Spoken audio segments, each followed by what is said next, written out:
Tá aparecendo gravando aí para vocês? Pronto, agora tá. Então, boa noite a todas e todos. Bom, antes de entrar na matéria de hoje, queria saber se tem mais algum comentário ou pergunta sobre a prova. Lembrando que, como eu disse lá, não só vocês podem conversar entre vocês sobre a prova, como também podem mandar perguntas, comentários, dúvidas pelo Google Classroom, tá? A ideia dessa prova é fazer dessa forma mesmo, trocando ideias.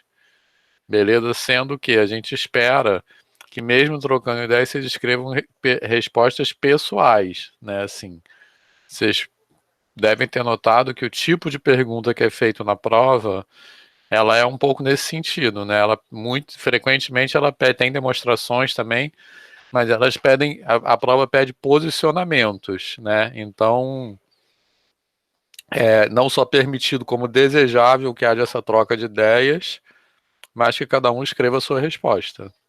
Então, tem alguma dúvida, comentário, o que vocês acharam? Alguém quer dizer alguma coisa? Antes da gente...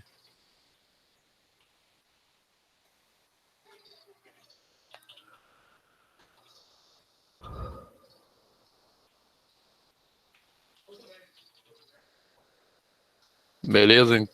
Nada? Tá na boa, então, a prova? Sim. Então, vamos lá. Tatiana, o que você tá falando? O que você falou aí no... Não, desse... Que colega... Ah, que estão na passeata. Gente, tá valendo. Ó, o Liner tá perguntando se tá fácil assim, ou se vocês ou não leram ainda. Professor, boa noite. Logo eu meio que assustei um pouquinho, mas quando comecei a fazer, começou a fluir. Tá. Professor, boa noite. Boa noite. Eu tava trabalhando hoje, cheguei agora e eu nem tinha visto ainda. Aí agora que eu tô olhando beleza. aqui, se surgir uma dúvida, eu... Tá. Então, mas se surgir uma dúvida, a ideia é vocês perguntarem lá pelo fórum, entendeu? Certo? Ok. Que a ideia é que as dúvidas sejam trocadas coletivamente. Então, Beleza. como eu disse, podem tirar dúvida, não é para me mandar pro meu e-mail, entendeu? É para mandar por lá. Beleza? Enfim. É isso. E, bom, é até segunda-feira à noite para entregar. E aí a gente vai marcar as conversas individuais depois disso. Beleza? Enfim, então podemos passar para matéria de hoje. Que finalmente eu acho que a aula de hoje é tipo centro de gravidade da disciplina, digamos assim, aquele que, em torno do qual tudo orbita. Porque agora a gente vai fazer a construção de R, né? E daqui em diante, até o final da disciplina, a gente vai estudar outras propriedades das funções de números reais que dependem dessa construção, beleza?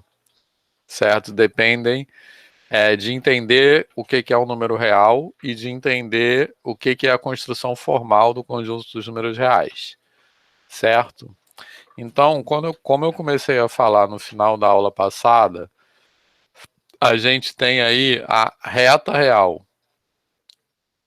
O que quer dizer a reta real? A gente tem, que eu estou marcando aqui, é uma origem, esse ponto O representa o zero, uma origem, e esse ponto A representa a unidade, beleza? Então, esse segmento OA seria o 1, tranquilo?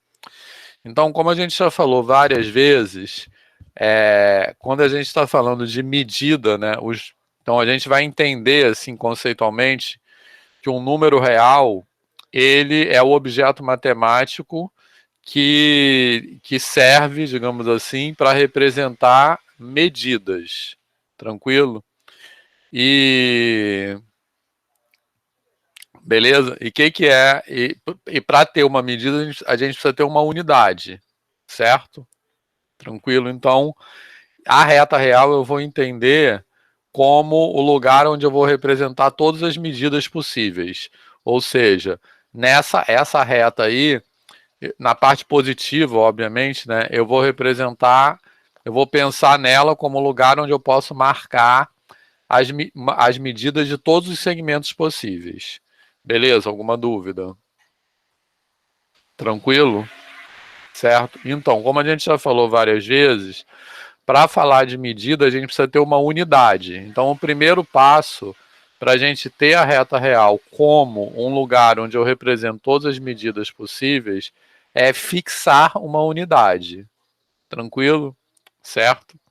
Então, foi isso que eu fiz aí. Beleza? Aí, eu vou começar a marcar coisas nessa reta, né? Então, primeiro, por meio do processo de contagem, sobre o qual a gente já falou bastante, eu marco os números naturais, que são esses que apareceram agora nessa figura em azul. Depois, usando aquela ideia de orientação, eu marco os números negativos, né? Aí eu estou representando os números inteiros, né? Beleza? Isso tudo é meio retornando o que a gente já falou ao longo das aulas anteriores, certo? Beleza? Então aí eu estou nos números inteiros, que vem dessa ideia de contagem misturada com a ideia de orientação, que tem aquela coisa da simetria, que a gente já falou bastante, que está na prova, né? Assim. Depois, com a ideia de medida, no caso comensurável, eu vou marcar os números racionais, que foram o tema da aula passada. Tranquilo?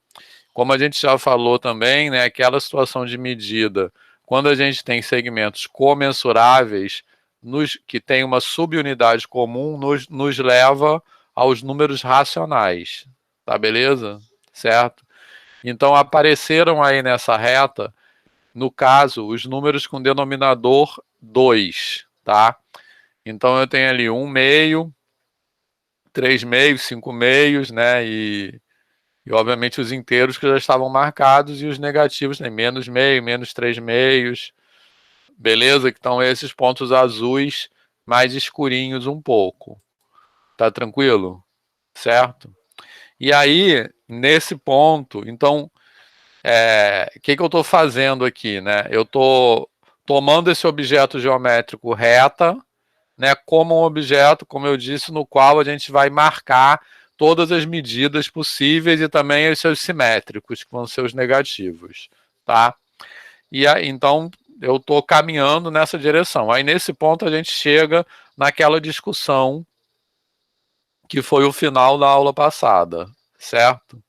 Que é assim, só com os racionais a gente vai preencher a reta, ou seja, a gente vai, os racionais, eles vão dar conta de todas as medidas possíveis de segmentos. Beleza? A gente sabe que a resposta é não, tá? Aí eu tô marcando mais alguns racionais, né, assim, que são os terços, né, assim, então eu marquei primeiro meio, depois eu marquei os terços, aí eu posso continuar marcando os quartos, quintos, etc. Beleza? Então, para marcar os racionais nessa reta significa ir subdividindo cada vez mais esses segmentos unitários aí. Tá tranquilo? Certo? Então, como a gente viu também na aula passada, com isso eu vou obter o conjunto dos números racionais, que, como a gente viu, é um conjunto denso, certo? O que é um conjunto denso? Quando eu, nesse processo de ir marcando todos os números racionais nessa reta, no final eu vou chegar numa situação, né, onde entre dois números racionais tem infinitos outros, né? Então eu vou, tipo, esses pontos que eu estou marcando na reta, eles estão formando um conjunto que é denso na reta, dizer ser denso. Isso que a gente discutiu na aula passada. Tranquilo?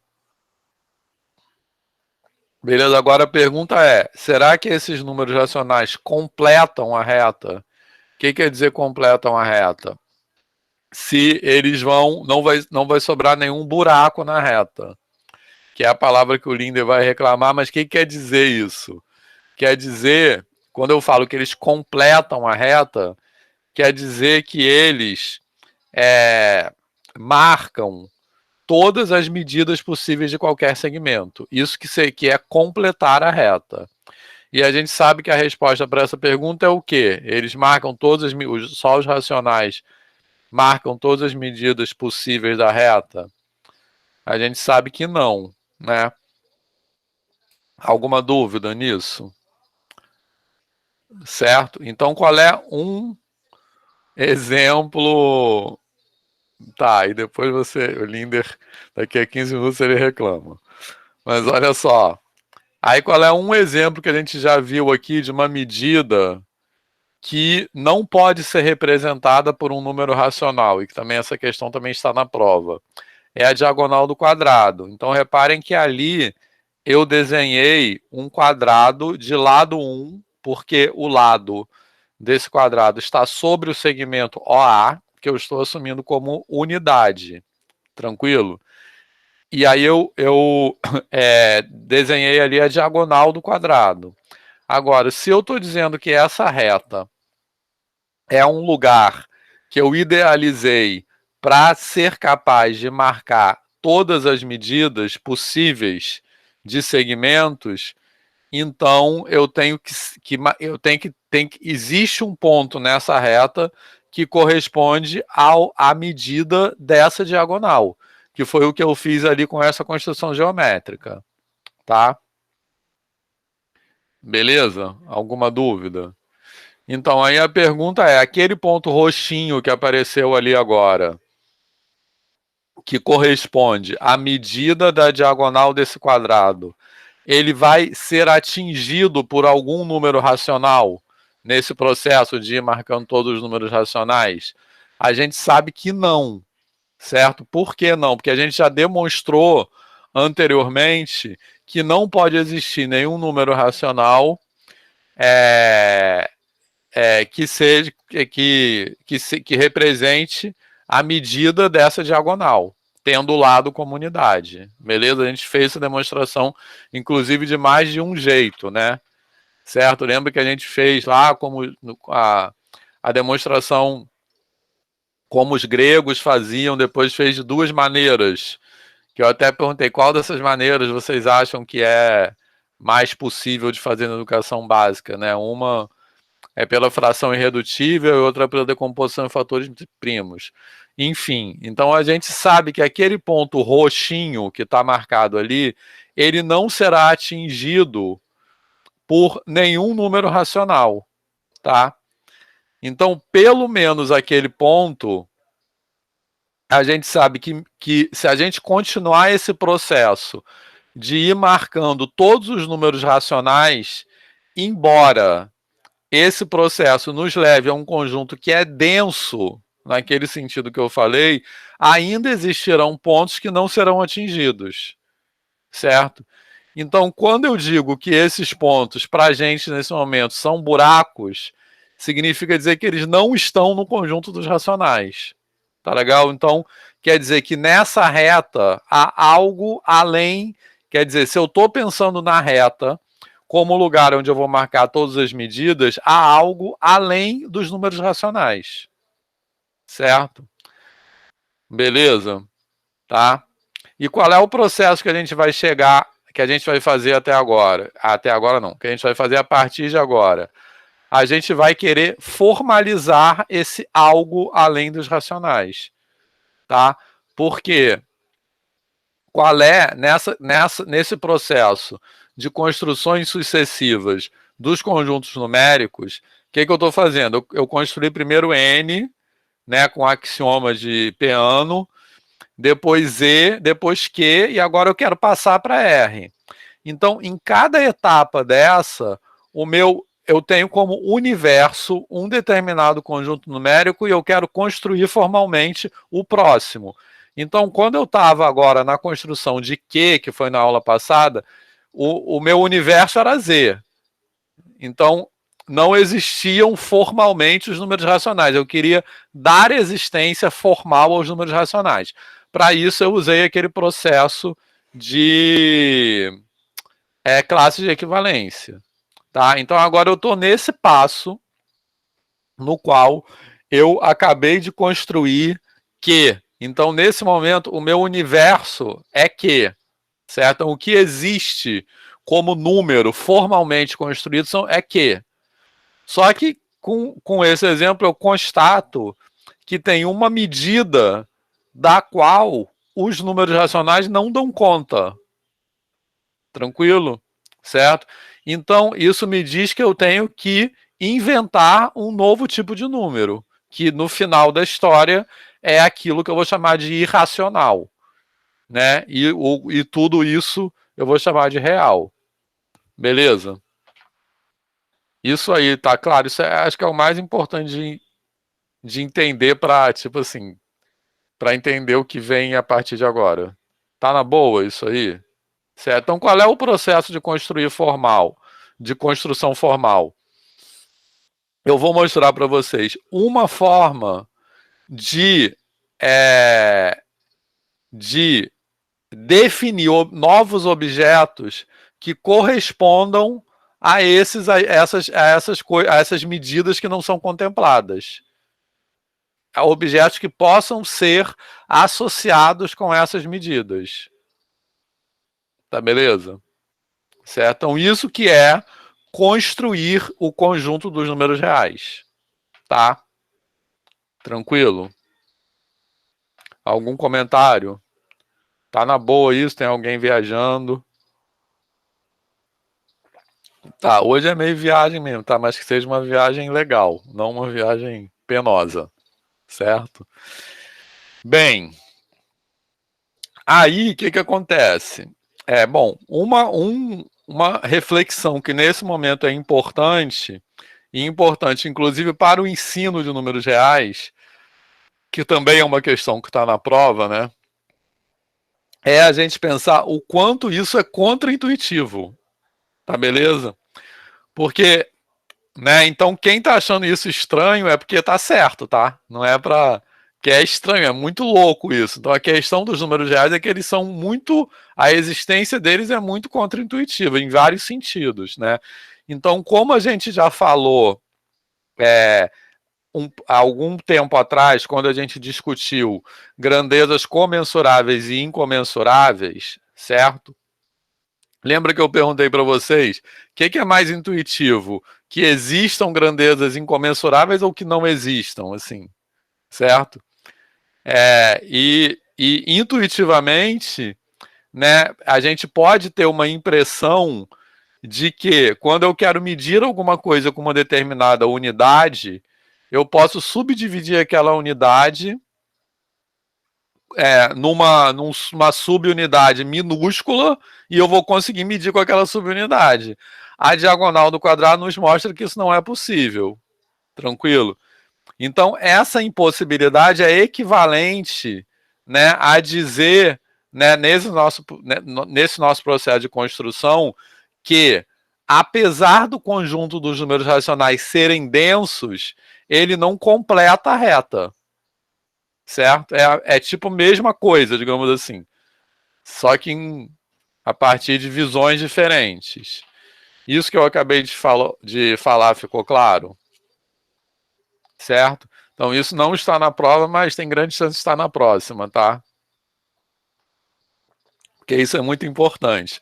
Mas essa discussão de ensino de números reais sobre a qual a gente falou está na prova. Então tudo isso que eu estou falando aqui tem a ver com aquela questão da prova. E essa demonstração de que raiz de 2 é irracional, também tem a generalização dela na prova, né? Que é a raiz késima de P.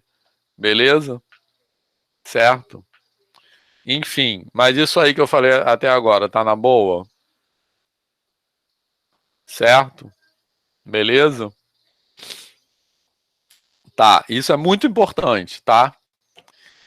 Agora, outra coisa que também é muito importante. Então, até agora eu estou falando assim, o que que significa fazer a construção de R? É a gente dar a existência formal a esses novos objetos que têm a intenção de corresponder a essas medidas, certo? Linder. Mal, não estava conseguindo ligar o microfone aqui. Enfim. Cara, eu tenho muita coisa para dizer sobre isso. Eu acho essa aula aqui maravilhosa. Então, uma coisa que é muito interessante, que eu acho que é importante pontuar, é que é a questão do buraco, né? O que é um buraco? Um buraco vamos dizer, é um espaço que existe ali. Então, a gente está falando de espaço, a gente está falando de algo físico, ou, de certa forma... por isso eu sou contra um pouco essa noção de buraco. Porque, em termos de buraco, não há buraco, tá? Por quê? Se a gente colocar em termos físicos, por exemplo, se a gente assume, por exemplo, a teoria atômica, a gente sabe que existe um limite para a divisibilidade da matéria, né? Esse tipo de posição dos racionais como um conjunto denso, se tratando de quantidades materiais, isso não é verdade. Então, de certa forma, a gente não pode assumir a indivisibilidade do ser. O que é uma coisa que, historicamente, é algo muito divertido, assim. Por exemplo, na teoria do Leibniz, ele assume a divisibilidade infinita do ser, né? E, na verdade, ele tem, o Leibniz, ele tem uma teoria atômica, assim, que é uma coisa muito, muito interessante. Que, por exemplo, ele vai trabalhar com um esquema de limite. Eu vou para um outro lugar agora, desculpa, tá, gente? Só para uma coisa que eu acho muito interessante. Ele vai trabalhar com um esquema de limite. Então, por exemplo, o que é um limite na prática? Por exemplo, quando você pega um polígono, né, e você vai fazendo o buraco parece ter comprimento. Isso. Exatamente, acho que essa falha observação do Rui é bem isso. Mas eu não sei se é falha também. É porque eu vou chegar num lugar que eu quero... O meu ponto final da coisa Olha é o só, deixa eu seguinte. só fazer um comentário. Acho que esse comentário do Rui é muito interessante pelo seguinte, eu realmente não sei se falha, lacuna, exatamente. Mas o que é importante entender nesse momento é que para explicar isso que a gente está tentando explicar, qualquer uma dessas palavras tem alguma imperfeição, assim, que nenhuma dessas palavras, porque o que a gente quer, a gente está tentando descrever com palavras uma coisa que não corresponde ao que é sensível para o ser humano. Isso aí é que tá. Não é uma coisa assim que a gente possa ter uma analogia com algo concreto, entendeu o que eu estou falando? Isso que eu quero dizer com sensível, né? Dos sentidos mesmo. Desculpe, Linder, fala. Tranquilo. É exatamente isso, é esse salto para fora do sentido. Isso, né? exatamente. Que acontece justamente nos números reais. Porque os números racionais, eles são muito mais sensíveis. Você pega uma coisa, divide em 3 pedaços e pega 2. Entendeu? Exatamente. Vai lá. E é nesse momento, na verdade, que o número, ele deixa de ser uma coisa e ele passa a ser outra. O número, de forma geral. E que, por exemplo, até então, o número ele pode ser atrelado à quantidade, mesmo a quantidade racional. Né? E uma quantidade divisível, você joga uma idealidade e tal. Agora, tipo assim, em termos de quantidades, em termos de materiais, essa reta ela é completa. Essa é a questão.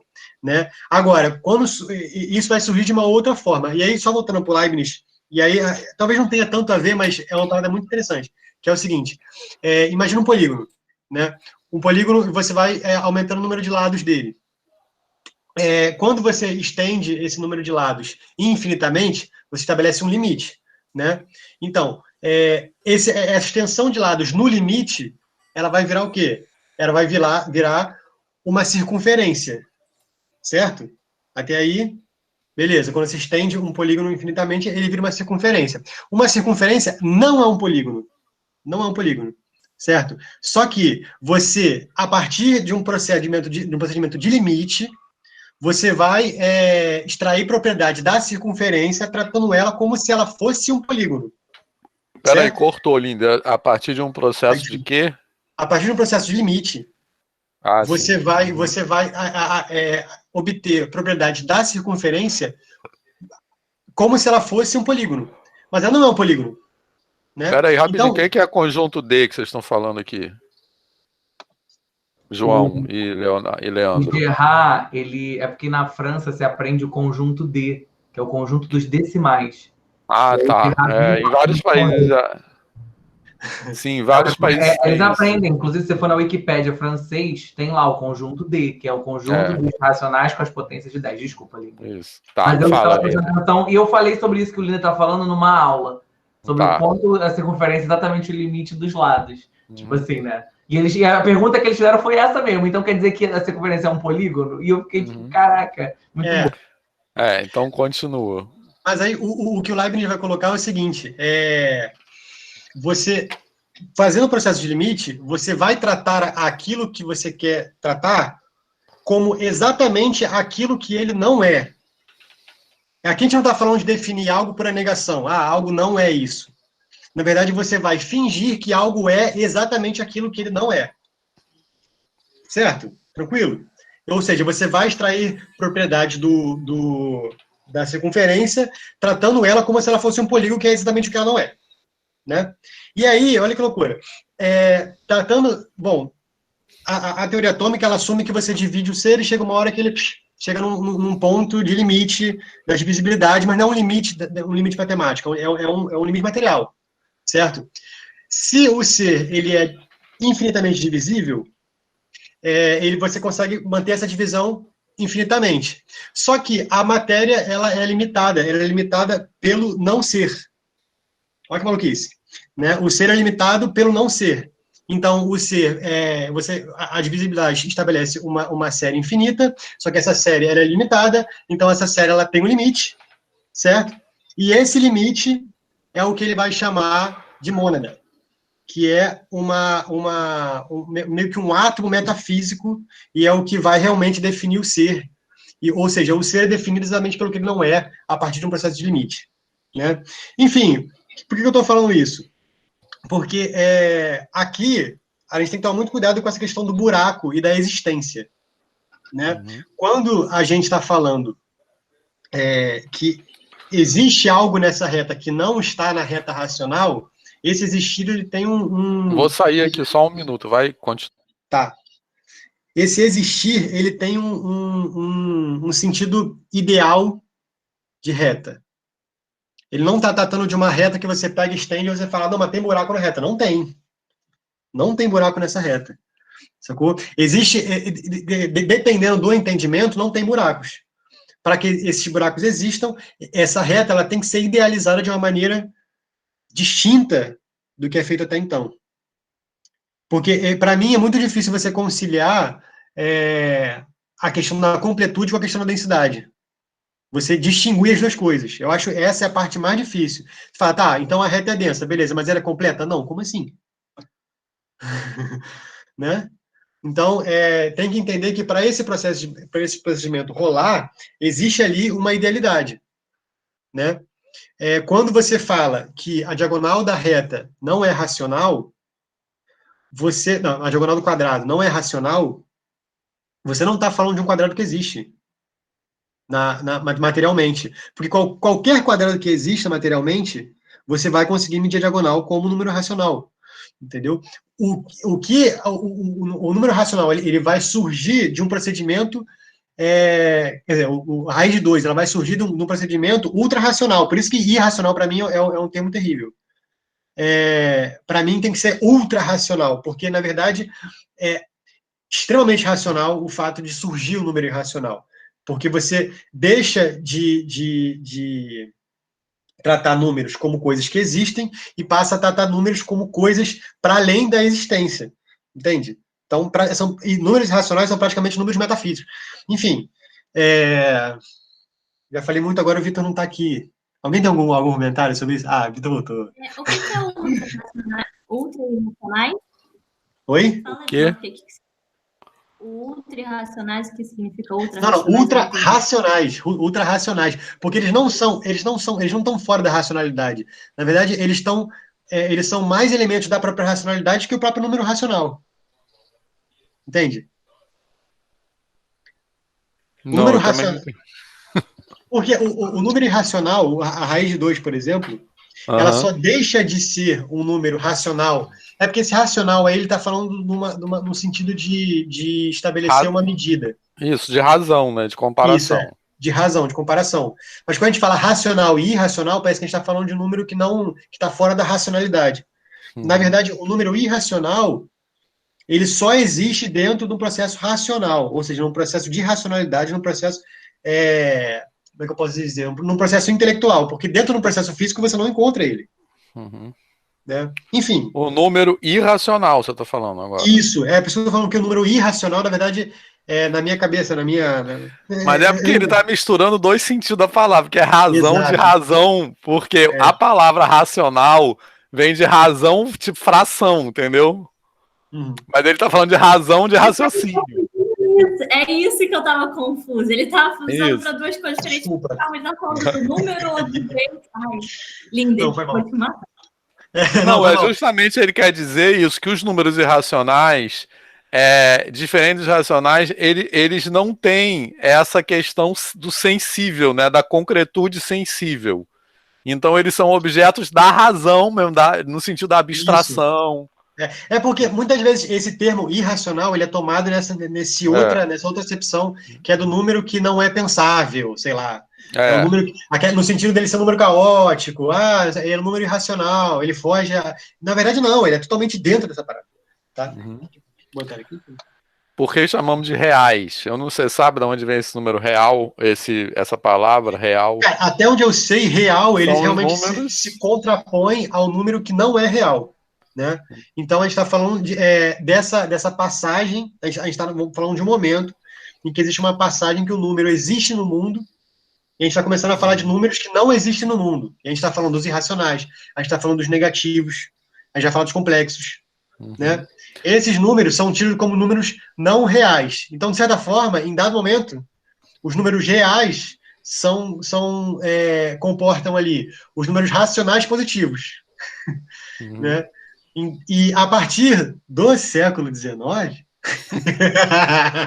os números deixam de ser quantidades apenas, você supera esse paradigma quantitativo relacionado ao número, e você passa a tratar o número como uma outra coisa, a partir de uma matemática idealista, a partir de uma matemática que já não está mais atrelada às quantificações.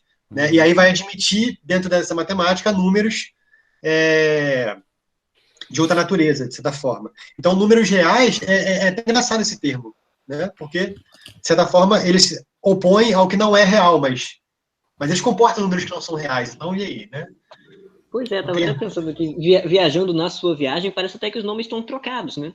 Porque os reais, os que existem, né, na vida real, que a gente consegue fazer, são, na verdade, os que a gente chama de racionais. Isso, mas então, Rui, olha só, você tem toda a razão no seu comentário, mas é que os termos que são usados, eles surgem num momento histórico onde determinadas questões estavam emergentes no campo, estavam sendo discutidas. Então, é mais ou menos isso que o Linder está falando. Então, às vezes, do ponto de vista nosso contemporâneo, fica meio anacrônico, fica meio sem sentido. Acho que é justamente isso. Entendeu, Rui? Mas pode continuar, que eu te interrompi. Não, é só isso, que parece que tá cortando agora. O Linderson fez esse questionamento. Mas realmente é um pouco anacrônico, tem que ver contexto histórico.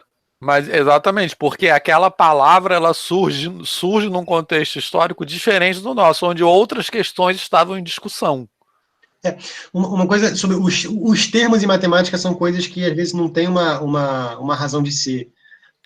E às vezes confundem também, né? Super. O próprio termo negativo, é que a gente trabalha com o termo negativo tanto que a gente percebe, que a gente deixa de perceber que ele diz negar, né? Então, o próprio número real, a própria Tatiana está com a mão levantada aqui há um tempo. Eu ia falar que a própria disciplina análise não faz um procedimento analítico, mas enfim. Vamos lá, fala aí. Fala aí, Tatiana. Não, a minha dúvida era muito sobre isso. o negócio que você falou, estava no seu discurso sobre tudo, você falou dos negativos. Aí eu parei para pensar, meu Deus, os negativos, teoricamente eles não existem, é só tipo uma percepção de tipo, a gente cria a escala e esse aqui é normal e abaixo disso é ruim e acima disso é ok. Ruim, bom, não é exatamente, mas tipo, é só uma questão de percepção, né? Porque eles não existem de verdade. E agora eu tô toda confusa quando eu vou ensinar. Como é que eu vou ensinar isso para os meus alunos? Como é que eu vou ensinar percepção para os meus alunos? Porque os números negativos não existem. Mas... Então, mas eles existem. Então, eles existem como objetos matemáticos abstratos. Mas é só isso. É só abstração. E agora eu tô confusa. Ai, meu Deus. Eu sei, então. Mas olha só, a pergunta é o que é número? Né? Nesse sentido que a Tatiana está falando, nenhum número existe. O que é um número natural? Também é um objeto abstrato, porque é aquilo que a gente já falou desde o começo, né? Assim, o número natural não é 5 lápis, né? É uma qualidade abstrata que esses 5 lápis têm. Então é tudo 5 rinocerontes, exatamente. Beleza? Certo? Então aquilo não é nem as 5 cadeiras, nem os 5 rinocerontes. É algo que as 5 cadeiras têm em comum com os 5 rinocerontes. Beleza? Então, tudo isso é abstrato. Nada existe no mundo. Só que alguns desses números eles são mais próximos da experiência sensível humana e outros são mais distantes. Então, nesse sentido que ele falou que os racionais são ultra-racionais, porque eles são muito distantes da experiência sensível humana. Então, né, os números, se a gente for pensar assim, nesse sentido, é tudo abstrato, né? Mas alguns têm um apelo concreto maior do que outros, digamos assim. Beleza? Linder, quer continuar? Não, por enquanto não. Então, e eu acho que isso que é importante a gente pensar no ensino. Então, tipo assim, matematicamente o número negativo é tão abstrato quanto positivo. Só que quando a gente vai ensinar, a gente precisa de alguma forma apelar para a experiência concreta das pessoas. Entendeu? Essa que é a questão. E nesse sentido, os irracionais são os mais difíceis. Beleza? Certo? Lembrando que a gente quer apelar para a experiência concreta, mas a gente não quer também, vamos dizer assim, acorrentar a matemática ao concreto, certo? Porque eu acho assim que o mais legal da matemática é quando ela nos joga no espaço, né? Quando ela nos leva para coisas né, que justamente não são sensíveis. Léo? Naquela parte em que a gente falou sobre ser denso e não ser completo, isso me deu um nó também, e aí a gente sempre busca a fazer analogia, né? Coisas que a gente já viu. Que então, ser denso, entender que denso não é completo é o assunto da aula de hoje, mas fala. Assim, a analogia que eu fiz foi usando química / física, que seria a própria matéria, né? Que entre os átomos tem um espaço a ser preenchido. Então, toda a matéria é densa, mas ela não é completa. Seria mais ou menos assim. Foi a analogia que eu fiz. Mas assim, tipo assim... Assim, sólido você vê de longe e ele é sólido, né? Ele é completo. Só essa foi a analogia que eu fiz na reta. Só que os átomos, eles não têm... Não é a densidade nesse mesmo sentido que a gente está falando aqui, porque não é verdade que entre 2 átomos sempre tem outro átomo. Não, então, esse que é o... Esse que foi a coisa, né? Tipo, foi só a analogia que eu tentei para eu aceitar o que estava acontecendo. Sim, mas entendeu o que eu falei? Sim. Linder. Então, essa fala do Leonardo é muito legal, porque, na verdade, a questão da analogia, ela é muito útil no ensino. A gente faz isso todo momento, a gente tenta utilizar coisas que o aluno já sabe para ensinar algo que ele não sabe por analogia, entendeu? O problema desse momento agora é que isso dá problema, porque a gente exatamente não pode mais, não consegue mais trazer a intuição para o jogo. Entendeu? Aqui que começa uma tensão muito grande entre intuição e ideia. As coisas começam a conflitar de uma maneira que você se perde, e que a intuição te engana. E que, se você tentar analogia, você não vai conseguir. É aqui que a coisa... É por isso que o formalismo é tão necessário aqui. Então, eu acho assim, do ponto de vista do ensino, o problema aqui dos números irracionais é tipo assim, números racionais, por exemplo, você falar da pizza, essa famosa pizza ou barra de chocolate é uma analogia bastante razoável para... Agora que não tem nenhuma analogia, porque é por isso que ele estava reclamando do buraco, e o pessoal está falando da falha, lacuna, não sei o quê. Nenhuma dessas analogias assim, retrata de forma fiel aquilo que a gente está falando. Certo? Porque repara só, tanto os números racionais, que por enquanto são os pontos, quanto os números irracionais, que a gente chamaria de buraco, os dois são densos. Certo? Então, nesse sentido, entre dois pontos tem um ponto e tem um buraco. Entre dois buracos tem um ponto e um buraco. Entendeu? Certo? Agora a gente quer transformar os buracos em pontos. Aí vai estar tudo completo. Aí vai ser tudo ponto. Beleza? Certo?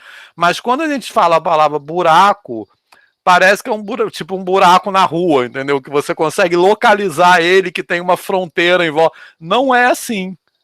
Entendeu? Então isso que é louco. Léo, quer continuar? Léo, você estava com a mão levantada aí. Tá, desculpa, perdão. Eu não tinha visto. Tá. Ok. Beleza. Certo? Então, eu acho que aí é minha visão, tá? Não é que você não possa usar essas analogias no contexto do ensino, mas você tem que usar já se preparando para desconstruí-las. Já se preparando para apontar onde elas falham. Entendeu? Beleza? Eu acho que é um pouco isso. O que é isso? Epsilon. É o Epsilon. Entenderam isso que eu falei? Você tem que usar... Na verdade, a minha tese de doutorado foi bem isso, né? Mas foi com derivada. Usar determinadas representações, mas sem você colocar aquelas representações de forma que aquilo seja um retrato fiel do que você está descrevendo, entendeu? Beleza? Botar aquelas representações, mas já apontando onde elas falham. Então isso que eu estou tentando falar quando eu estou falando a palavra buraco, entendeu? Beleza? Que é um buraco no sentido de que falta algo para completar a reta, mas não é um buraco no sentido de um buraco que tem na roupa, entendeu? Que você vê um furinho ali. Não é um buraco nesse sentido. Porque, como eu falei, tantos pontos que são representados pelos racionais, quanto os buracos que a gente vai associar aos irracionais, ambos são densos. Então, não dá para, tipo assim, ter um buraco, assim... Enfim, Léo, depois Tatiana, depois Linder. Uma dúvida que me surgiu aqui. Eu posso construir uma reta e assumir que essa reta ela é só racional? Eu posso, tipo assim, o próximo ponto é esse próximo número racional. Eu posso fazer essa construção? Então, mas aí, mesmo só com os números racionais, não tem próximo ponto, entendeu? Justamente porque eles são densos. Ok. Então não tem... A densidade quer dizer que tem quando você marca um ponto lá, você não tem como dizer quem é o próximo, entendeu? Porque entre quaisquer dois tem outro. Então, por exemplo, se você marcasse o 0,01, quem é o próximo? É o 0,02. Não é, porque entre 0,01 e 0,02 tem outra coisa. Na verdade, tem outros infinitos pontos, né? Assim. Beleza? Entendeu, Léo? Entendi. E a mesma coisa acontece com os irracionais. Daqui a pouco, se der tempo, a gente vai demonstrar isso. Mas... O que eu ia falar? Esqueci. Sim. Ainda sobre a pergunta do Léo. Normalmente, o que a gente chama de reta é incluindo os racionais e os irracionais. Você pode até chamar de reta racional. Só que o que vai acontecer? Ela vai ter essa essa incompletude. Você não consegue representar sobre a reta irracional todas as medidas de qualquer segmento, como eu estou exemplificando aí com raiz de 2. Mas a gente sabe que não é só o raiz de 2, eles são infinitos, né? Certo? Entendeu, Léo? A questão aqui é exatamente essa. Se a gente marcar todos os irracionais nessa reta, ela ficará incompleta. Em que sentido? O que quer dizer que ela ficará incompleta? Que eu não consigo representar todas as medidas de qualquer segmento. É isso. Certo, Léo? Linder. A Tati ia falar. Tati, então. Não, eu tava numa viagem e eu ia comentar sobre a viagem, só que eu tô viajando para mais longe, depois no final eu comento. Tá. Beleza. Linder. Não, eu só ia comentar o seguinte, às vezes eu vejo gente falando assim, não, mas me ensinaram errado, me enganaram e agora estão me negando tudo do que eu sabia. A gente tem que pensar... Não, então, mas olha só, a gente tem que pensar que isso, de certa forma, é uma extensão do que a gente sabe. Né? E essa extensão, ela se dá exatamente da forma das extensões numéricas, ela se dá por uma extensão por ressignificação. Né? Então, na verdade, a gente está ressignificando o que a gente já sabia para que possa abarcar outros entendimentos sobre aquilo. Né? Isso. Eu gosto muito de pensar num procedimento de... Eu falo isso para todas as turmas de 6º ano, 7º ano, que um objeto matemático é como se fosse um objeto no escuro. E você, quando você dá uma definição ou algum entendimento sobre ele, você joga uma luz sobre ele. Só que você pode jogar essa luz de outro lado. E aí você tem um outro entendimento por aquele objeto e você fala, nossa, é outro objeto. Não, não é o mesmo objeto, só que visto por outro lado. Enfim, é uma analogia. Olha aí a analogia. Beleza. Enfim, mas eu já vou dar um bizu também naquela questão 3B, que é o seguinte, é nesse sentido que... Então, o que a gente está vendo aqui nos leva à reflexão que é muito difícil ensinar números reais na educação básica, né? Então, eu acho que o mais importante é provocar as perguntas, do que o aluno saber responder exatamente o que é um número real. Se você tiver essa expectativa de que no ensino médio, porque isso já começa no fundamental, mas mesmo no médio, né, que o aluno vai tipo assim, saber exatamente o que é um número real, essa expectativa vai provocar um movimento de adiantar as coisas que vai limitar necessariamente a aprendizagem, entendeu? Que vai tipo simplificar. Então, no ensino médio é para deixar em aberto mesmo. O importante são as perguntas. Entendeu? Se você tentar definir um número real, você vai fechar a aprendizagem, você vai acabar com a aprendizagem do aluno. Né? Beleza? O Flyson falou, essa é uma das partes mais difíceis da prova. Mas lembrando que essa pergunta na prova é um posicionamento que eu estou pedindo, entendeu? Beleza? Certo. Então agora... Alguém quer falar? De novo. Tá, eu vou ter que dar mais uma saidinha. Linder, fala aí, manda alguma coisa, o Ronald. Deixa eu falar. Deixa ele... Sim, fala. Gente, não, fala aí, mas eu vou ter que sair, já volto. Tá mas bom, fala aí que o Linder... Não, mas fala aí que o Linder vai responder. Linder, olha só, Ronald, presta atenção.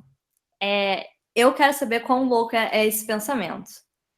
Vocês agora, com toda essa abstração que depois vocês estão no mestrado, agora já viram toda essa parte da abstração, vocês sentem dificuldade de olharem para as coisas que têm nomes parecidos com a matemática e vocês que têm vontade de comentar? Porque agora que eu tô pensando no buraco, eu tô tipo, cuidado com o buraco aí. Eu tô pensando, meu Deus, a pessoa tá passando por uma reta e tem um número já. E eu tô pensando que isso é uma loucura muito grande. Tipo... cuidado com essa reta aí, vai que ela tem umas lacunas no meio. E esses pensamentos, assim, vocês estão fazendo a vista aí, os números negativos não existem, sabia? Isso é só uma questão de percepção. Eu tô pensando tudo isso agora, quão louco é, e por isso que o pessoal de exatos enlouquece, né? Porque a gente abstrai muito, muito, muito, E agora eu tô sem saber o que é de verdade, o que é só abstração, ou se tudo é abstração mesmo. Era só esse questionamento, a minha loucura, que eu tava pensando naquela hora. Cara, essas questões terminológicas é muito complicado, né? Qual é o significado de uma palavra? Por exemplo, o que é abstrair? O que é abstração? O que é intuição? Intuição é uma palavra horrível. O que isso significa? Não sei. É complicado, né? O que existe? O que é? O que não é? O ser, não ser? É uma coisa... Gente, isso aí é filosofia pura, maravilhoso. Por isso que a matemática veio da filosofia, é essa a explicação que a gente tem no final das contas. Isso é uma tese histórica. A matemática ter vindo da filosofia é uma questão em disputa. A matemática é o quê? A matemática ter vindo da filosofia é uma questão de disputa. Tem que chamar a Roberta, que é a Roberta que estuda isso. A matemática ter vindo da filosofia? Tá. Eu achava que a resposta era sim. É em disputa, é disputa. Eu também pensava, olha só, coisas para se descobrir. Sim, é a Roberta Teixeira. Exatamente, que entrou no mestrado esse ano. Na turma do Linder e do Ivo. Mas olha só. Continuando aqui. Então, ficou claro essa questão da dificuldade do termo buraco, do termo lacuna, de que, na verdade, eles não expressam aquilo que a gente quer dizer, porque aquilo que a gente quer dizer é intangível aos sentidos, é isso. Beleza? Mas, no sentido do formalismo matemático, a gente está na mesma posição que a gente estava na construção dos reais. Tem um objeto que está construído, dos racionais. Tem um objeto que está construído, a gente quer construir um novo objeto. Então, a gente quer dar existência formal a alguma coisa que não existe formalmente ainda. A gente está nesse ponto. Agora, a questão é como a gente dá existência formal a isso. Então, por exemplo, a gente já fez esse procedimento de definir formalmente um novo objeto nos inteiros e nos racionais. Como é que a gente fez nos inteiros e nos racionais? A gente fez, no caso dos inteiros, a gente fez por meio da ideia de subtração equivalente, estão lembrados? Beleza? E no caso dos racionais, a gente fez por meio da ideia de divisão ou fração equivalente. Beleza? Certo? Agora, então a gente aproveitou essas ideias de subtração equivalente. Então, como é que era lá? O número inteiro, né, na nossa construção, ele ganha existência como uma classe de subtrações equivalentes. Da mesma forma, um número racional na nossa construção, ele ganha existência formal, né? Como uma classe de frações equivalentes. Então, a questão agora, a gente está nessa mesma posição. A questão agora é como a gente vai dar existência a esse novo objeto que a gente quer parir, digamos assim, que são os números irracionais. Beleza? Essa é a questão. Tranquilo? Quer dizer, não sei se é tranquilo, mas alguém quer comentar alguma coisa?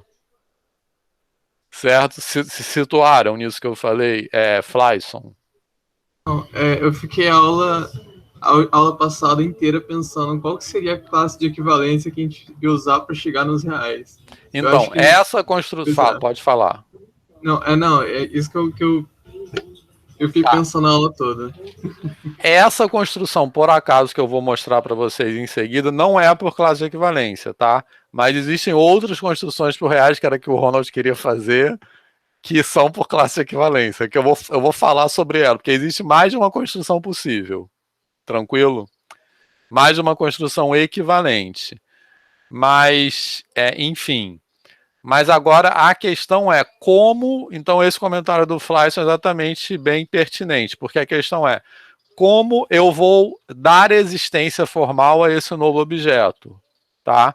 Então qual é a ideia que a gente vai usar aqui para ocupar esse lugar que foi da subtração equivalente no caso dos inteiros e da fração equivalente no caso dos racionais, tá? Aí tem mais de uma resposta, como eu falei, tem mais de uma construção possível. Tranquilo? Certo? E todas são são sinistras, tá? Aí eu optei por uma aqui por alguns motivos que eu vou falar em seguida, mas enfim, mas agora a questão é como a gente vai dar existência, que ideia a gente vai usar para dar existência a isso. E aí, uma dificuldade, né, que tem a ver com toda essa questão dos números irracionais serem mais abstratos, no certo sentido, é que essa ideia que a gente vai usar, qualquer ideia que a gente use para construir os números reais, diferente das construções anteriores, não pode ser uma ideia algébrica, tá? Isso que eu já falei também um pouco na aula passada. Isso é a primeira coisa que é importante para entender, tá? Primeiro não, que eu já falei várias coisas hoje que são importantes para entender, mas com relação à construção, ao próximo passo. Nas duas construções anteriores, nós usamos ideias algébricas, que foi subtração e divisão, tá? Ou, equivalentemente, inverso aditivo e inverso multiplicativo. Agora, existe mais de uma ideia, mas nenhuma delas é impossível construir os reais por meio de uma ideia algébrica. Beleza? Certo? Por quê? Como tem também a questão que cai na prova, existem números reais que não são algébricos, que não são obtidos algebricamente, beleza? Que são os números transcendentes. E o objetivo daquela questão 4 da prova é exatamente que é π, por exemplo, que o João falou ali. Né? A gente só conhece π e E, em geral, né? Mas o objetivo da questão 4 da prova é mostrar justamente que existem mais transcendentes que algébricos. Então, se a gente tentar sair dos racionais para dar o próximo passo da construção usando alguma ideia algébrica, a gente vai, no máximo, chegar no conjunto dos números algébricos, tá? Que é aquele que tem lá na questão 4 da prova, beleza? Então, existem várias ideias para construir os reais. Vários caminhos possíveis, mas nenhum deles é algébrico, nenhum deles usa uma ideia relacionada com as operações, beleza? Todos os caminhos para construir os reais são caminhos que a gente chama de topológicos, porque eles usam ideias não das operações, mas ideias de aproximação, em algum sentido, beleza? Certo? Ideias que têm a ver de aproximação no sentido de localização na reta. Então, por isso que a gente diz que são ideias topológicas. Certo? Então, isso é importante entender. Algum comentário sobre isso?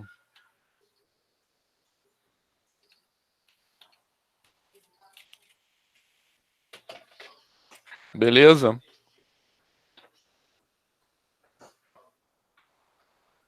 Isso aí é certeza de cair na prova, tá? Na próxima. Tá? Bem, e aí eu vou mostrar para vocês qual é a ideia que eu vou falar aqui. Que, na verdade, o que eu quero aqui é só assim, mostrar para vocês a definição mesmo, tá? Porque os passos da construção em si são super árduos. Mas, enfim, ainda assim a gente vai seguir aquele roteiro, tá? Aquele roteiro análogo que a gente seguiu nas construções anteriores, né? Que é, primeiro, definir um número real como objeto, definir R como conjunto. Então, o próximo slide que eu vou mostrar é uma maneira de definir o que é um número real, certo? Aí definir estrutura algébrica e no final a gente vai chegar que R é um corpo ordenado, né, naquele sentido. Da mesma forma que a gente falou que Q é um corpo ordenado, beleza? Certo? Só que justamente é essa propriedade que eu estou falando pra caramba, que distingue Q de R é a completude. Ela não está nesse roteiro, mas a gente vai mostrar. A gente vai falar dela, a gente vai, né, abordar essa propriedade de completude ao longo da construção. Beleza? Certo? Tranquilo? Então, qual é a ideia? Eu vou mostrar agora uma das ideias. Estão preparados? Eu vou mostrar agora uma das ideias. E... eu botei ali, esqueci. A parte final é que R é um corpo ordenado completo. Então, preparados ou não, aí vai. Então, repetindo, tem a reta racional. Tá. E... então, essa representação é horrível, tá? Linder, pode reclamar à vontade. Olha só, eu estou chamando aqui de reta racional no sentido que o Leonardo falou agora há pouco, tá? Que faz de conta que é uma reta na qual estão marcados só os pontos correspondentes aos racionais, que é o nosso universo no momento, é aquilo que existe, beleza? Só os racionais, tá tranquilo? Então, esse desenho aí realmente é péssimo, né? Porque esse desenho, ele sugere justamente aquela analogia que eu falei que não dá certo, que não é isso, parece que tem um ponto e um buraco, um ponto e um buraco, um ponto e um buraco, e não é nada disso, entendeu? Certo? Então, esse desenho aí é horrível, tá? Certo? Mas... pensem que é uma reta na qual eu estou representando só os números racionais. A ideia que eu vou fazer aqui é a ideia de corte, tá? Literalmente o que eu vou fazer nessa reta é cortar ela ao meio. Em que sentido cortar ela ao meio? Não é bem ao meio, mas é separá-la em duas semi-retas. Tá tranquilo? Beleza? Então, isso que eu estou fazendo aí. Tá, beleza? Certo? Então, eu separei em duas semi-retas e uma é a semi-reta da direita, outra é a semi-reta da esquerda. Certo? A semi-reta da esquerda eu pintei de roxo e chamei de A. Tá tranquilo? Mas foi só para marcar esse corte. Então, isso aí, separar essa reta racional em duas semi-retas, é aquilo que eu chamo de fazer um corte na reta. É no sentido de cortar mesmo, tá? E esse corte é chamado corte de Dedekind, que é o cara que foi dado nome a ele, mas não sei se a ideia dele, enfim, isso que o Linder que sabe. Pois é, que esses nomes que são dados aos teoremas e às definições, muitas vezes não é da pessoa que teve aquela ideia, né? Mas esse nome é chamado... essa ideia ela é nomeada pelo Dedekind, que é um matemático alemão, né, do final do século XIX. Beleza? Tá? Então, mas rapidinho, mas qual é a questão aqui? Entenderam isso que eu falei? Então, o que eu vou chamar de corte é uma separação dessa reta em duas semi-retas. Uma da esquerda, ou inferior, e uma da direita. Tá? E eu estou colorindo uma delas de roxo, certo? Apenas para marcar esse corte. Certo? Porque basta colorir uma. Tá? Porque se uma está colorida, a outra está automaticamente identificada.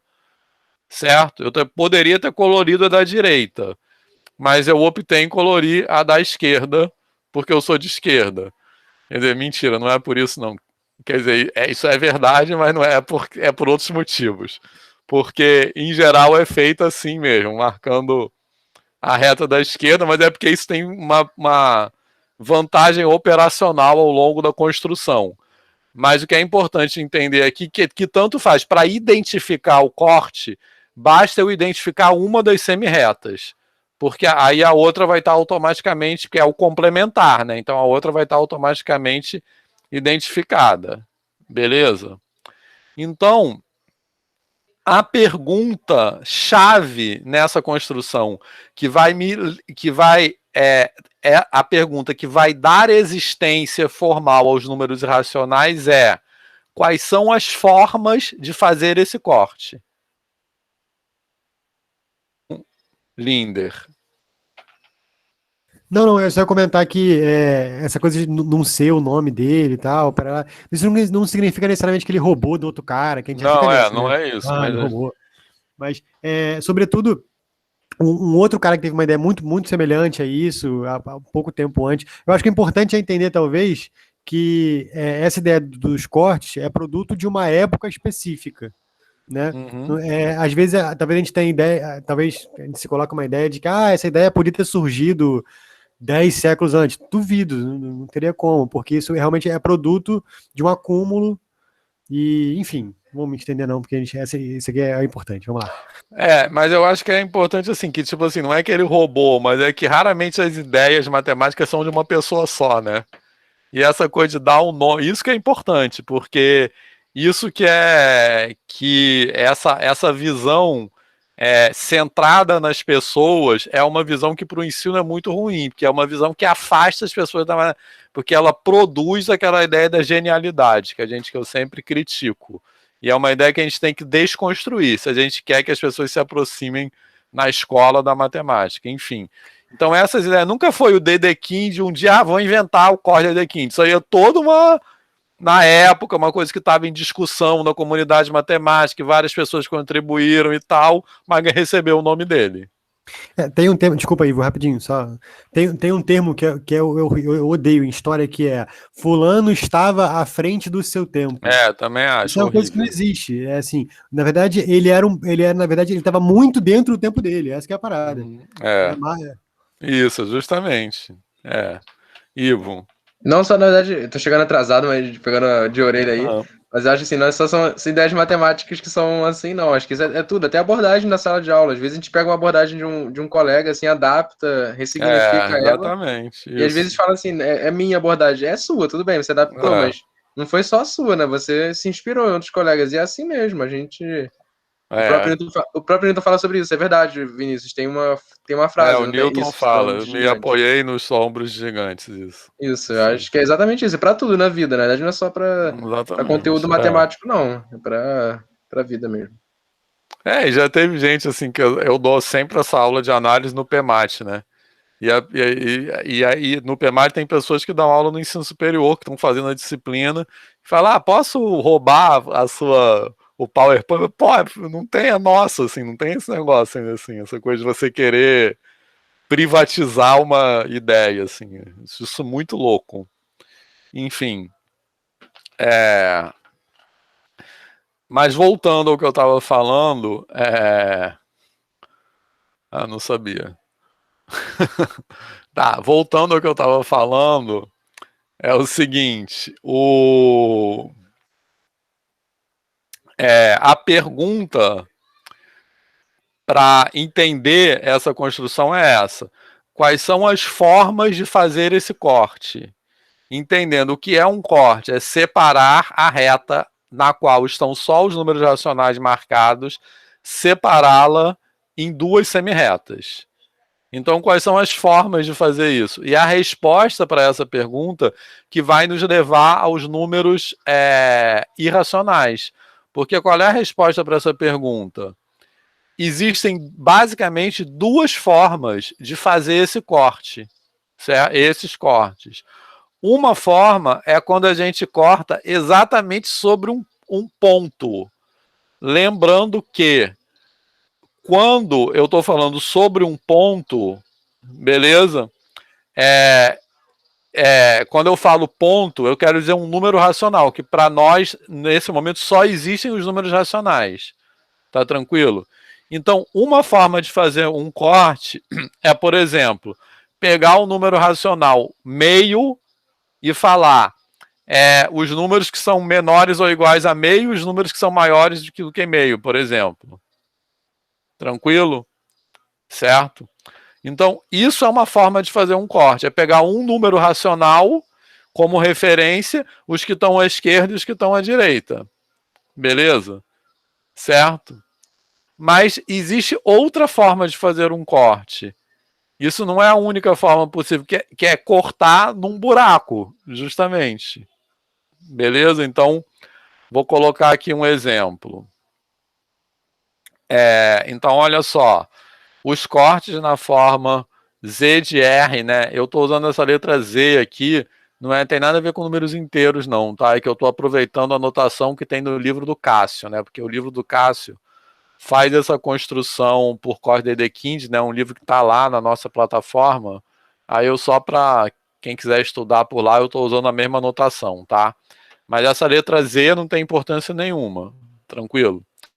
Isso aqui que eu estou chamando de Z de R é o conjunto dos X pertencente a Q, tais que X é menor do que esse R, onde R é um número racional fixado. Tá tranquilo? Então faz de conta que esse R, por exemplo, é igual a 3 meios. Então eu estou pegando os números racionais que são menores do que 3 meios. Isso é uma semi-reta. Espera aí, João, rapidinho. Isso aqui é uma semi-reta, concorda? Beleza? Então, isso aí que eu estou colocando é um corte, porque é uma separação em duas semi-retas. Tá tranquilo? Certo? Então, o João está falando, o corte exclui um ponto. Isso é uma questão importante, eu já vou chegar lá, tá? Então, guarda essa pergunta aí que eu já vou chegar lá. Beleza? Certo? Então, esses cortes são chamados cortes racionais, certo? E para cada número racional, eu vou associar um corte racional. Cada número racional gera um corte na reta. Então, por exemplo, eu pego 3 meios, aí eu corto dessa maneira. Eu pego 2/3, pego, sei lá, 15 dozeavos, eu vou cortando. Cada número racional que eu vou pegar, eu vou cortar a reta. Tá beleza? Tá tranquilo? Agora, a questão, aqui agora é o âmago dessa construção, a questão é que existe uma outra forma de fazer um corte, que não são esses cortes racionais. E aí vou colocar o exemplo aqui, ó. Esse conjunto X que eu estou definindo aqui então, vamos só entender o que é esse conjunto X. Quer dizer, antes de eu mostrar isso aqui, alguma pergunta até aqui? Todo mundo entendeu que todo número racional determina um corte? Então, qual é o próximo passo? O que eu vou mostrar para vocês agora é que todo número racional determina um corte, mas nem todo corte é determinado por um número racional. Tá? E isso que vai me levar à definição dos números irracionais. Beleza? Então, esses cortes são chamados cortes racionais, mas, como eu estou dizendo, nem todo corte é determinado por um número racional. Então, esse conjunto X que eu estou escrevendo aqui, ele é um corte. Então, vamos entender o que é esse conjunto X aqui, tá? Então, como é que eu estou definindo esse conjunto X? Eu estou definindo como uma união, certo? Vou explicar por que eu estou definindo como uma união. O primeiro pedaço, o primeiro termo dessa união é esse conjunto aqui, do X pertencente a Q, tal que X2 é menor do que 2. Concorda? Beleza? Olhando só para esse primeiro conjunto, o que é isso? O que é o conjunto do X pertencente a Q, tal que X é menor do que 2? Se vocês fossem, por exemplo, querer descrever esse conjunto como um intervalo, com notação de intervalo, que intervalo seria esse? Entre menos 2 e 2. Menos 2 e 2. Isso. Entre menos raiz de 2 e raiz de 2. Certo? Beleza? Tá? Só que eu posso falar dessa forma, entre menos raiz de 2 e raiz de 2? Não, por que eu não posso? Porque não existe raiz de 2 ainda. Raiz de 2 é justamente aquilo que eu quero construir. Então é justamente esse conjunto aí que vai me permitir definir o raiz de 2 nessa construção. Certo? Tá? Então, olhando para esse primeiro conjunto aí, como intervalo, ele seria entre menos raiz de 2 e raiz de 2. Tá beleza? Certo? Se eu pudesse falar dessa forma. Mas o que é importante observar? Que a extremidade superior dele seria o raiz de 2, concorda? Beleza? Alguma dúvida nisso? Certo.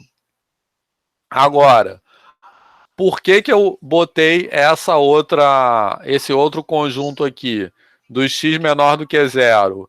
Esse outro conjunto aí foi para transformar esse x num corte. Tranquilo? Porque um corte é uma semi-reta.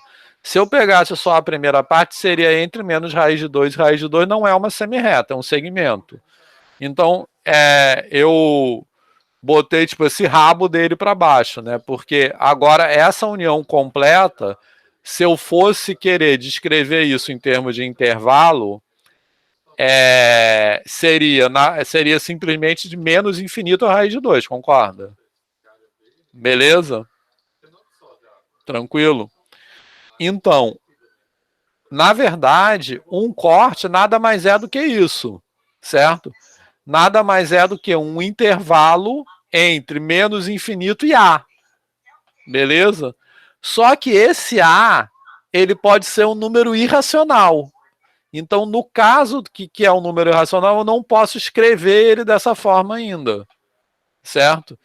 Então, esse conjunto Z de R, que está aqui em cima, ele nada mais é que o intervalo de menos infinito a R, concorda?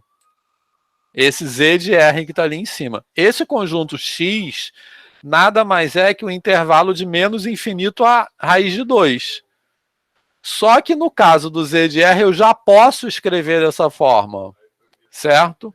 Porque o 3 meios existe. No caso do X eu não posso escrever dessa forma ainda.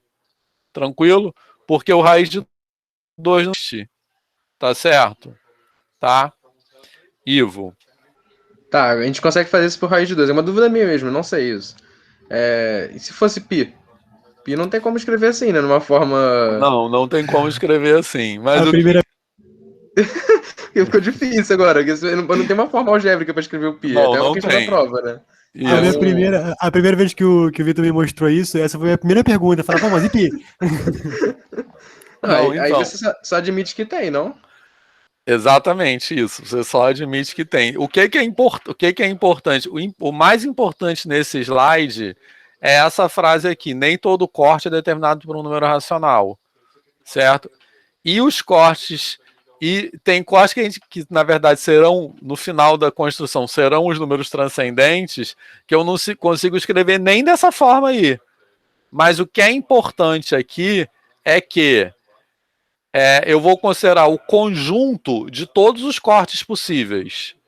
Alguns deles são determinados por números racionais e outros não. Então é só isso que importa. Beleza? Tá? Tipo assim, fazendo uma analogia com as construções anteriores, tá? Por exemplo, na construção de Z, beleza? Como é que eu fiz a construção de Z? Subtrações equivalentes.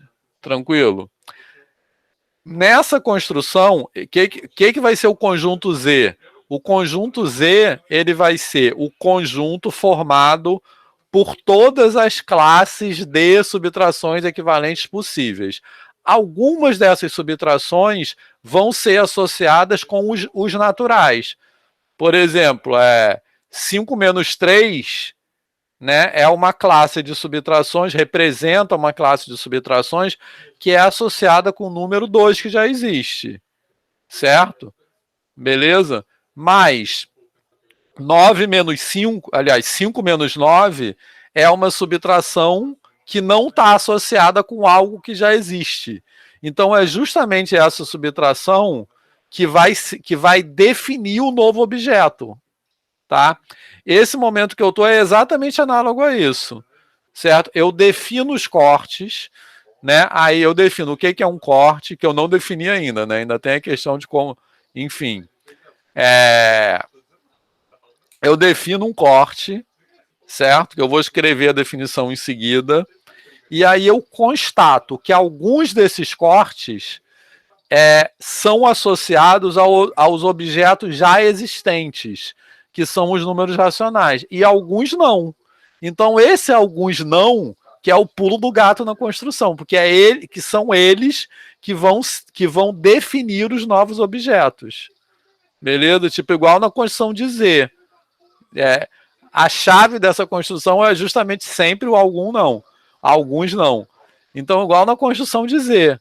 Se eu pegar o 5 menos 9, ele não está associado a algo que já existe. Então, ele vai definir algo novo. Beleza?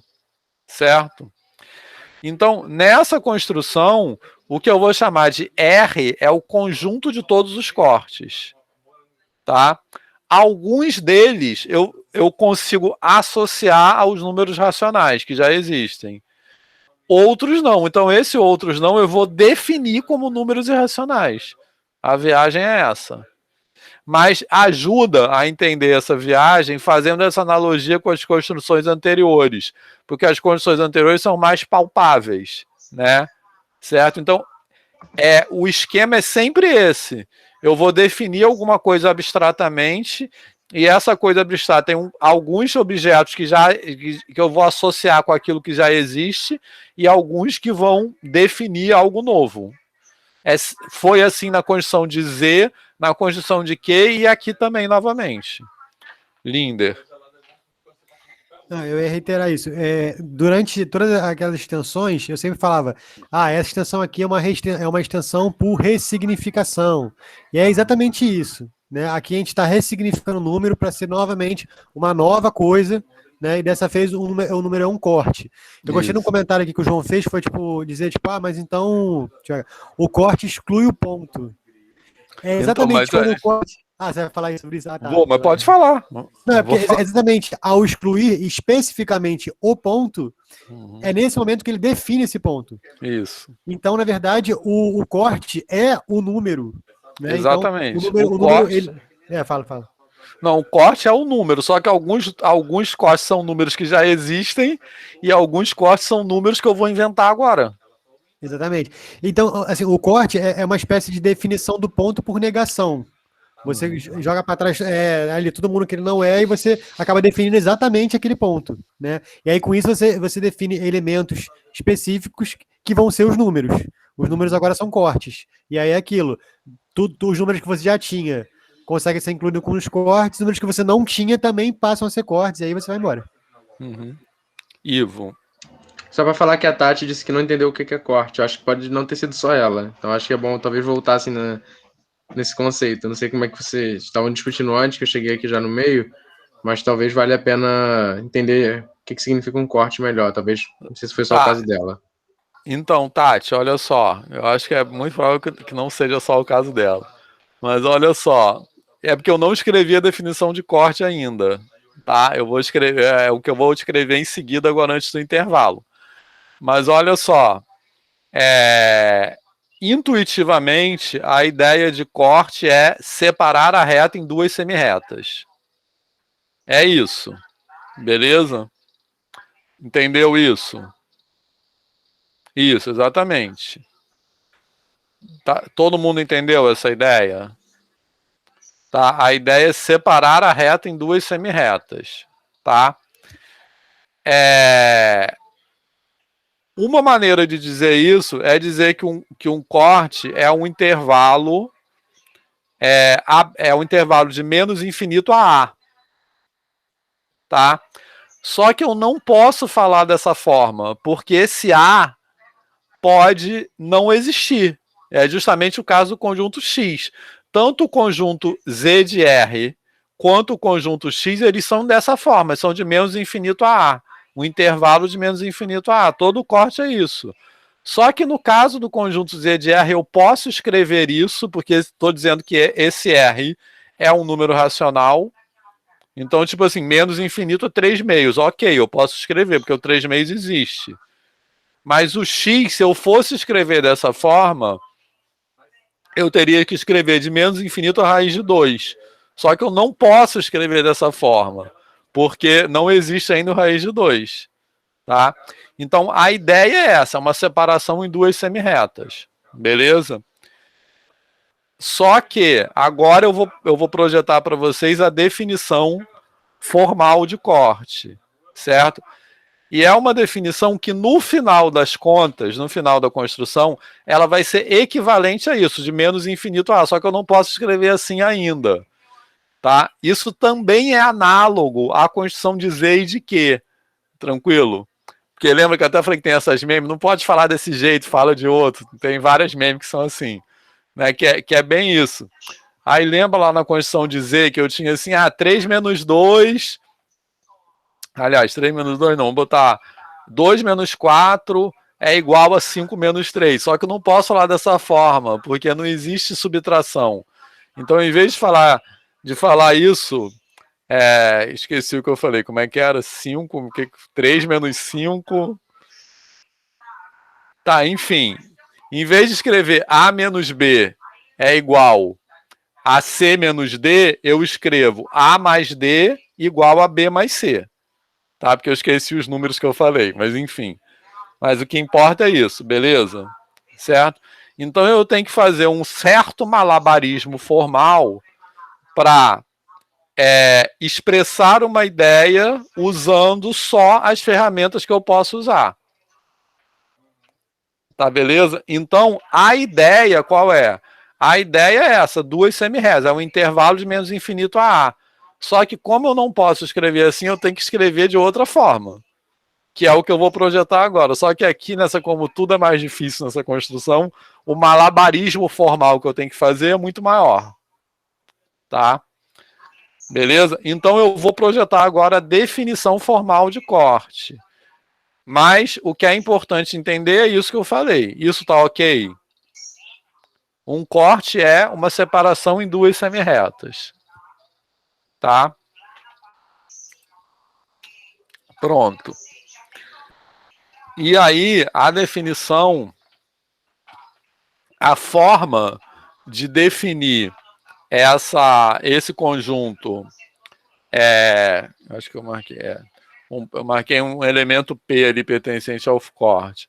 A forma de definir esse conjunto sem usar essa notação de intervalo que eu ainda não posso usar é por essas 3 propriedades. Então, o que é um corte? Eu vou dizer primeiro, eu vou explicar a propriedade 2 e a propriedade 3, tá? A propriedade 1 para dizer que ele é simplesmente porque eu quero que ele seja a marcação de uma semi-reta, né? Essa definição de corte, ela vai estar identificando uma das semi-retas, mas basta eu identificar uma, porque se eu identifico uma, a outra está identificada. Tá legal? Beleza? Então, o item 2 e o item 3 são formas de dizer que esse objeto que eu estou definindo é uma semi-reta. Tá? Só que sem o item A, vazio e todo o conjunto dos racionais também satisfazem, então não seria uma semi-reta. Tá? Beleza? Então eu tenho que excluir esses casos. Certo? Então vamos lá. O que o item 2 quer dizer? O item 2 basicamente diz que é um conjunto não limitado inferiormente. Tá legal? Certo? Na verdade é mais do que não limitado inferiormente, que ele pega todo mundo que está para baixo de um certo elemento. Então, o item 2 ele está dizendo que o conjunto será um corte se ele satisfizer a seguinte propriedade: qualquer elemento P pertencente a A que eu pegar nesse conjunto e outro elemento Q que esteja à esquerda de P, esse Q também pertencerá ao conjunto A. Certo? Reparem que esse P não é a extremidade superior do corte, não, tá? Esse P é um elemento pertencente ao corte. Beleza? Certo? Então, por exemplo, vamos pegar esse conjunto X aqui, que está aqui em cima, que ele é um corte, certo? Então, por exemplo, o número 1 pertence a esse conjunto X, concorda? Então, pensa esse P igual a 1. Qualquer número que eu pegar menor do que 1, menos 5, por exemplo, 0,5, qualquer número que eu pegar menor do que 1 também pertencerá ao corte. Tranquilo? Certo? Então, o item 2, ele diz que eu pego um elemento, todo mundo que tiver à esquerda daquele elemento também vai estar pertencente ao corte. Também vai estar pertencente ao corte. Tá tranquilo? Alguma dúvida nisso? E o item 3 é justamente aí voltando à pergunta do João. Nunca pode ficar na extremidade, mas isso então, o P nunca estará na extremidade, mas isso é por causa do item 3. Porque o item 3 exclui a extremidade. Entendeu? Certo? Então, o item 3, ele tem o papel justamente de dizer que a extremidade está excluída. Certo? Porque ele diz que para todo elemento do corte existe um outro elemento ao corte que é menor, que é maior do que aquele. Tá? Isso diz que o corte é um conjunto aberto superiormente. Se ele fosse fechado superiormente, se ele incluísse a extremidade, então essa condição do item 3 não seria satisfeita pela própria extremidade. Tá? Então, esse item 3 é para excluir a extremidade. Tá certo? E qual é a importância desse item 3 na construção? Sem o item 3, faz de conta, apaga o item 3. Sem o item 3, eu poderia ter o conjunto dos x menor do que R seria um corte, e o conjunto dos x menor ou igual a R também seria um corte. Certo? Rapidinho, Léo. Com o item 3, o menor ou igual não é um corte, só um menor. Tá beleza? Certo? Tranquilo? Porque, por exemplo, se eu pegar o x, o conjunto dos x menor ou igual a 3 meios, certo? Ele não satisfaz a propriedade 3, porque o próprio 3 meios não tem nenhum elemento maior do que ele que pertence ao conjunto. Tá? Então, esse item 3 exclui a extremidade.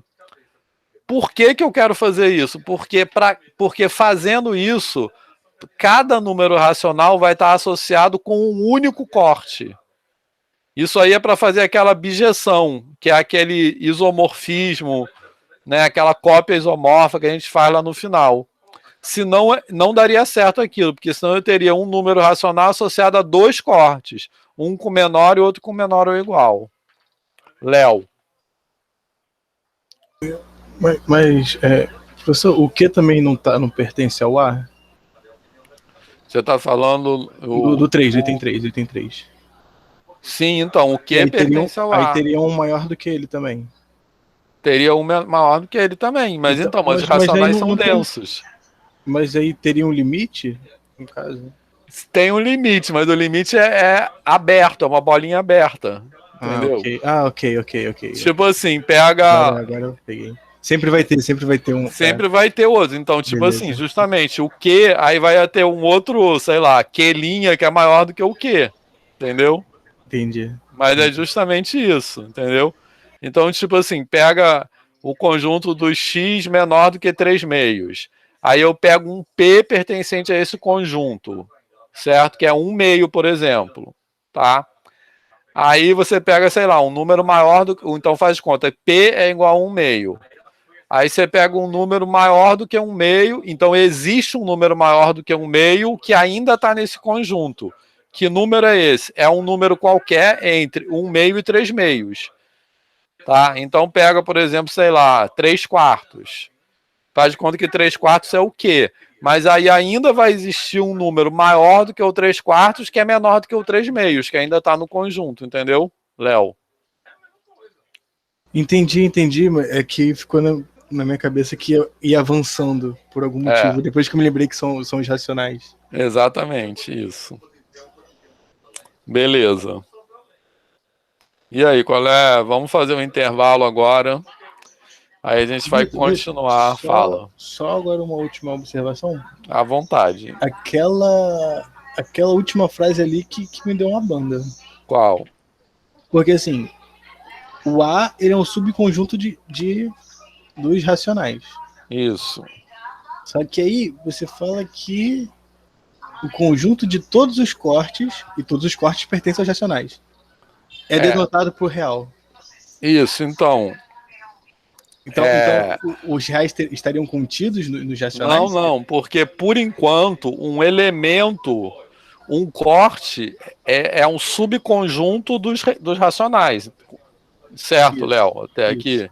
Isso. Então, os reais, por enquanto, são um conjunto cujos elementos são subconjuntos dos racionais. Certo? Ok. Mas isso, o que acontece? Isso é para agora, depois do intervalo. Um número real nasceu aqui. Só que ele nasce com uma cara bizarra. Entendeu? Agora que a gente vai tentar dar uma cara mais reconhecível. É igual quando o bebê nasce, ele nasce com uma cara toda bizarra, né? Depois ele vai crescendo e vai tendo uma cara mais com cara de ser humano. É isso que a gente vai fazer aqui. Mas, Léo, repara só que isso também aconteceu nas duas últimas construções. Sim. Certo? Quando a gente construiu Z, por exemplo, como é que o número inteiro nasceu? Ele nasceu como uma classe de subtrações equivalentes. Aí depois que ele vai ganhando aquela cara que a gente conhece. Entendeu? Entendi. Aqui é a mesma coisa. Na verdade, isso tá no próximo slide. Em cada os novos tipos de números são como objetos bizarros. Tá? Então, esse número real, ele, por enquanto, é um objeto bizarro. Ele não corresponde àquilo que a gente conhece como número real. Agora a gente vai meio que dar a cara dele. Entendeu? Ok, então. Beleza. Mas boa pergunta. Enfim. Isso bugou muito minha mente quando eu vi esse negócio dos racionais. Pô, se ele é subconjunto dos racionais, como é que eu vou para os reais, assim, de cara? Mas é porque tá pegando o subconjunto, né? Tá pegando todos que vêm antes. Isso. É isso que faz a diferença, né? Enfim, intervalo. Hoje a gente demorou um pouquinho mais na primeira parte. Mas são 20h13 no meu relógio. Daqui a 10 minutos a gente volta, beleza?